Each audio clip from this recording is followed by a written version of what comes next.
Hello friends, welcome to my YouTube channel IAS gateways. BPSC assistant engineer civil का जो exam 12th और 13th मार्च 2020 को हुआ था, उसमें जो पेपर 5, 6 एंड पेपर 4, उसमें बहुत सारे स्टूडेंट्स के कुछ क्वेश्चंस थे जिस पे उनको डाउट है, जिसमें आपको ऑब्जेक्शन रेज करने की ज़रूरत है। तो वो सभी क्वेश्चंस जो स्टूडेंट्स ने मुझे शेयर किए हैं, मैं यहाँ पर रेफरेंसेस के साथ डिस्कस करूँगा कि किन क्वेश्चंस में आपको ऑब्जेक्शन रेज करने की ज़रूरत है। Because 25th I think last date है, आपको बाई पोस्ट भेजना है, तो आपको कल लेटेस्ट बाई कल या परसों तक आपको भेज देना होगा। सो अकॉर्डिंगली आप रेफरेंसेस प्रिपेयर करके जिन भी क्वेश्चंस के ऑब्जेक्शंस रेज करने हैं वो भेज दीजिए। इस वीडियो में मैं पेपर 5 के कुछ क्वेश्चंस यहाँ पर डिस्कस करूँगा जो स्टूडेंट्स ने शेयर किए हैं with references. So let's start. इसमें सबसे पहला क्वेश्चन है, the chances of diagonal tension in RCC member reduces when.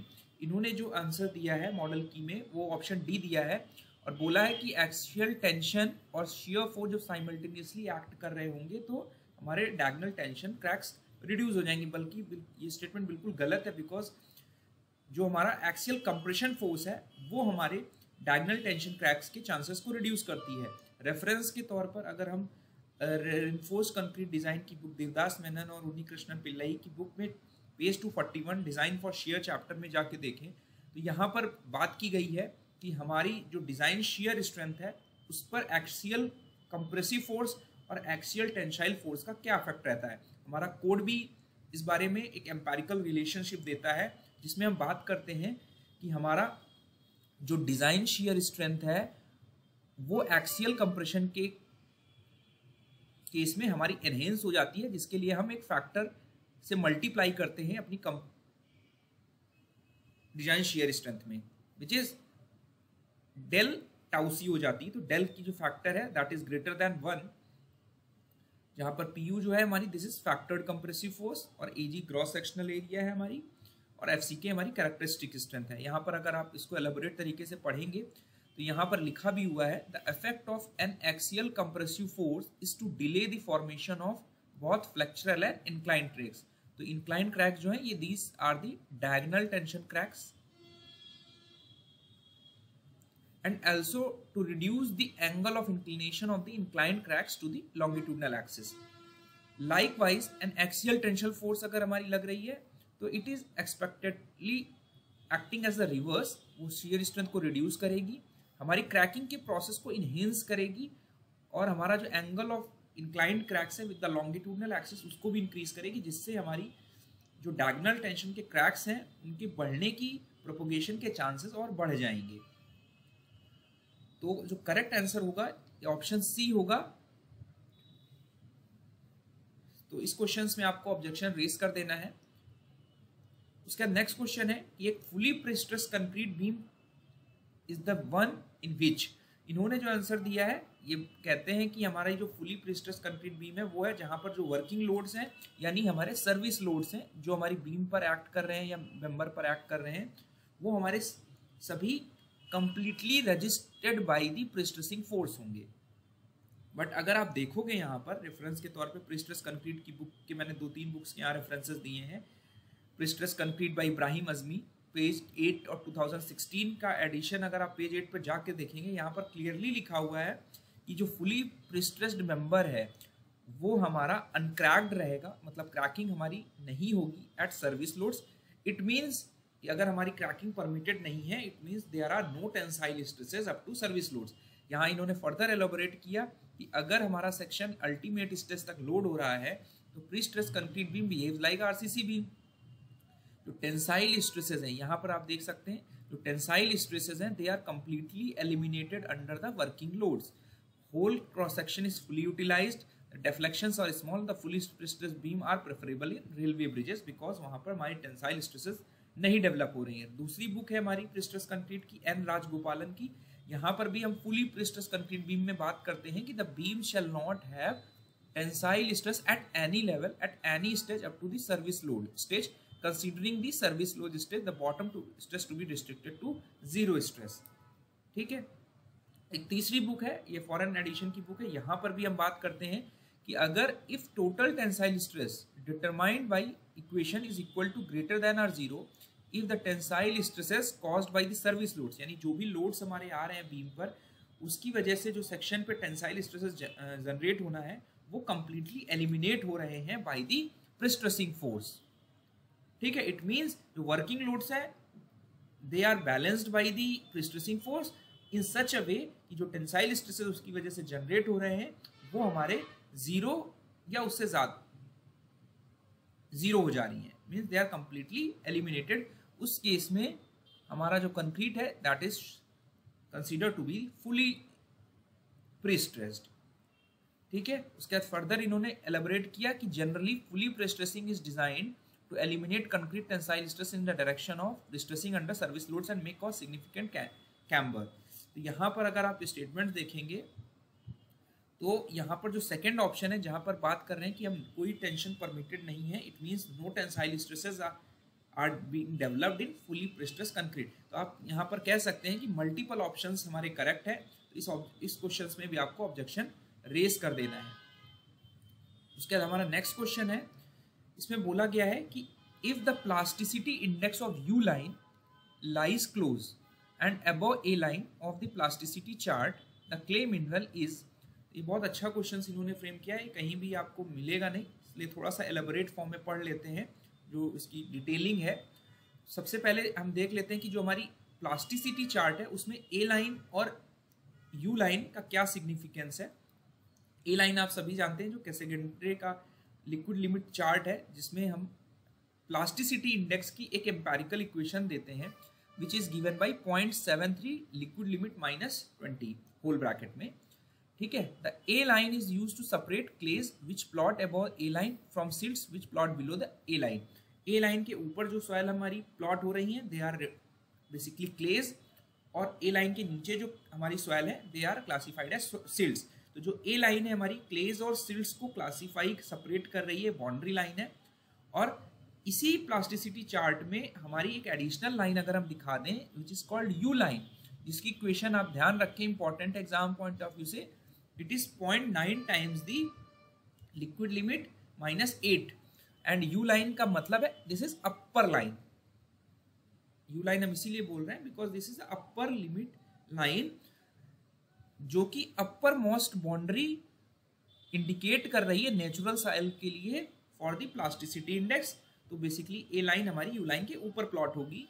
It is a good check on erroneous data and any test results the plot above the U line should be checked। तो in general हमारी U line is the upper limit for natural soils जो कि plasticity index की upper limit को indicate कर रही है। तो अगर हम दोनों लाइंस को एक कैसेग्रेंटे लिक्विड लिमिट और प्लास्टिसिटी इंडेक्स चार्ट में प्लॉट करें तो हम ये आइडेंटिफाई कर सकते हैं किसी भी पर्टिकुलर सॉइल के लिए कि हमारा किस टाइप का मिनरल उस पर्टिकुलर सॉइल में एग्जिस्ट कर रहा है। अब बेसिकली क्ले मिनरल्स हमारे पास 3 तरीके के हैं, जिसमें कैलोनाइट, मोंटमोरलाइट और इलियोइट हमारे 3 प्रेडोमिनेंट क्ले मिनरल्स हैं। जिसमें जो कैलोनाइट है ये सबसे इनएक्टिव क्ले मिनरल माना जाता है, बहुत डिटेल में नहीं जा रहे हैं। लो एक्टिविटी है जिसकी 0.3 से 0.5 की वैल्यू लाई कर रही है, और जनरली हम इसको प्लॉट करते हैं ए लाइन के नीचे। ए लाइन के नीचे इसलिए प्लॉट कर रहे हैं बिकॉज ये हमारा रिलेटिवली इनएक्टिव क्ले मिनरल है और टेक्निकली क्ले होते हुए it behaves like a silt material, इसीलिए बिकॉज हमारी ए लाइन के नीचे हमारे सिल्टी पार्टिकल्स का क्लासिफिकेशन है सिल्टी सॉइल का, इसलिए हम ए लाइन के नीचे कैलोनाइट को रिप्रेजेंट कर रहे हैं।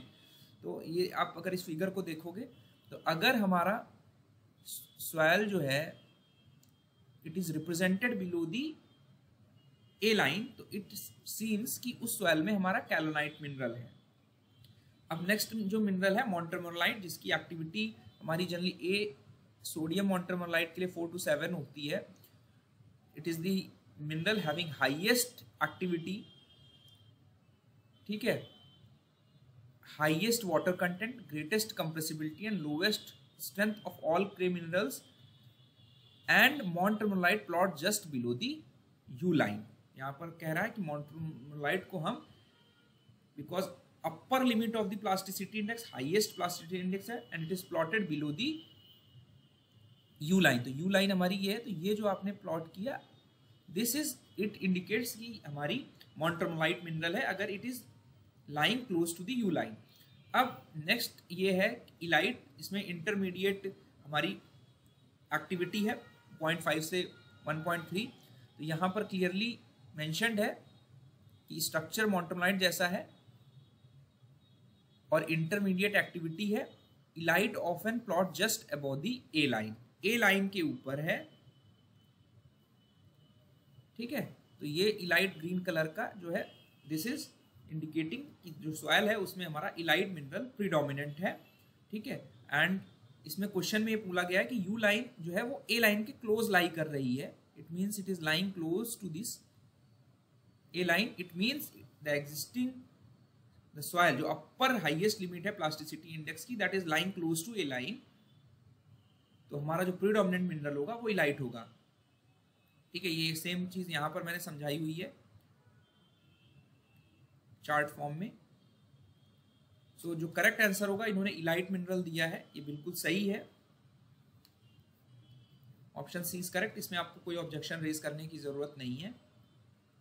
उसका नेक्स्ट क्वेश्चन है कि हमारा जो डेप्थ ऑफ टेंसाइल जोन है near the surface of cohesive soil, ये जियोटेक की सी वेंकटरमैया की बुक में आप देखेंगे कि कोहेसिव सॉइल के लिए अगर हमारा डेप्थ ऑफ टेंसाइल क्रैक देखेंगे तो हमारा जो टेंसाइल स्ट्रेसेस हैं इट जेडसी डेप्थ तक डेवलप हो रहा है. एंड दिस जेडसी डेप्थ जो है क्रिटिकल लोकेशन है फ्रॉम द सरफेस. तो इसका डेरिवेशन आप देखेंगे तो जेडसी की जो वैल्यू आ रही है that is given by 2c upon gamma multiplied by root n phi is given by tan 45 plus 5/2 and it also n phi is also called flow index. तो हमारा यहाँ पे डेप्थ ऑफ टेंसाइल जोन बोल रहा है, ना कि यहाँ पे डेप्थ टोटल इस डेप्थ की नहीं बात कर रहा है, सिर्फ टेंसाइल जोन की बात कर रहा है. ध्यान रखना है, टेंसाइल जोन हमारा केवल ये है ZC which is given by option C. तो इसमें भी आपको कोई ऑब्जेक्शन रेज नहीं करने की जरूरत है.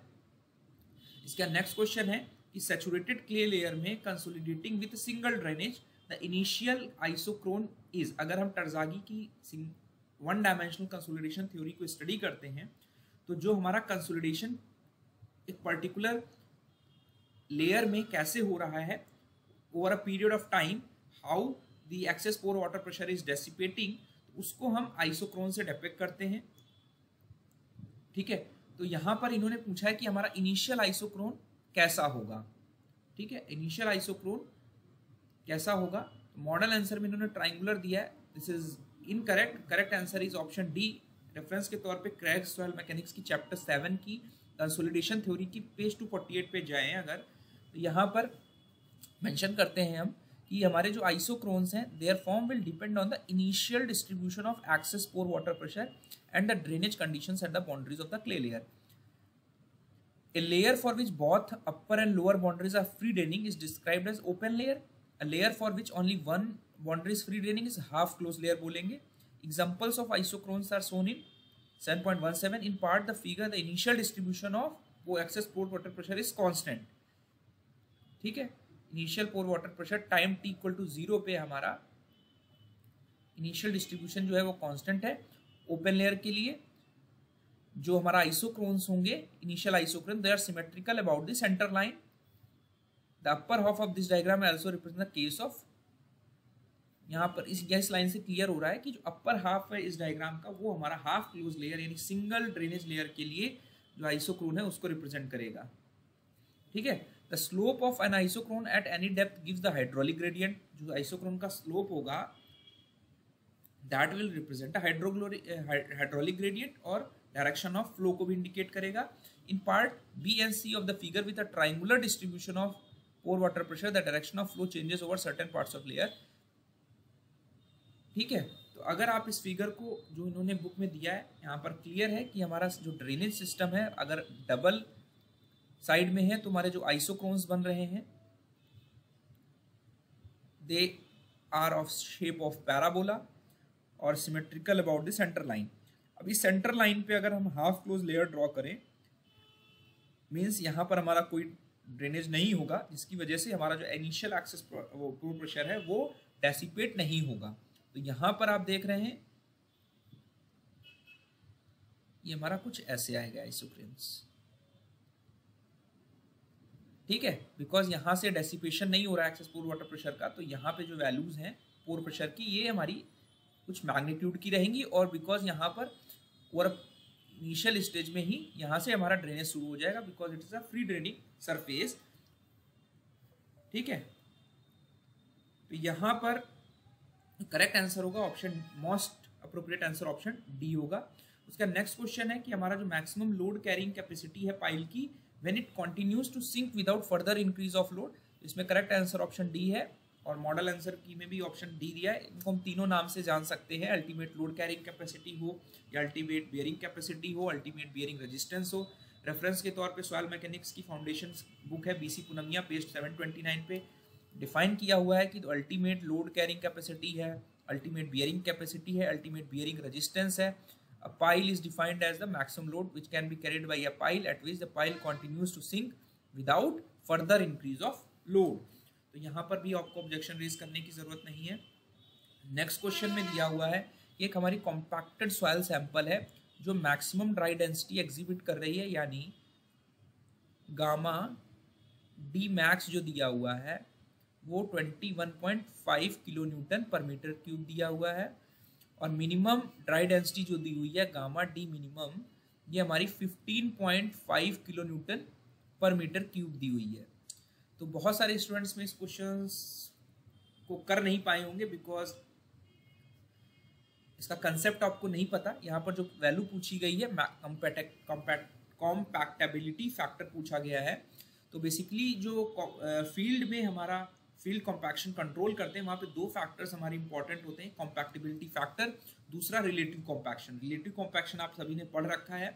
तो जो कॉम्पैक्टिबिलिटी फैक्टर है वो बेसिकली हमारा फील्ड में कॉम्पैक्शन को कंट्रोल करने के लिए एक पैरामीटर है जिसका मैग्नीट्यूड जो है वो हम gamma D max minus gamma D minimum divided by gamma D minimum होता है।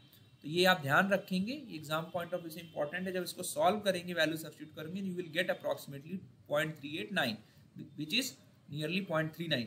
रेफरेंस के तौर पे जहाँ से क्वेश्चन फ्रेम किया गया है वो मैं आपको बता देता हूँ। Manual of Jio technical laboratory soil testing की पेज 27 की बुक है, बशीर अहमद मीर की 2021, पेज 27 में क्लियरली लिखा हुआ है field compaction is also controlled by another factor known as typing mistake, it is compactability given by gamma max minus gamma minimum divided by gamma minimum, या rho max minus rho minimum divided by gamma minimum। ये आपको division का sign नहीं दिख रहा है।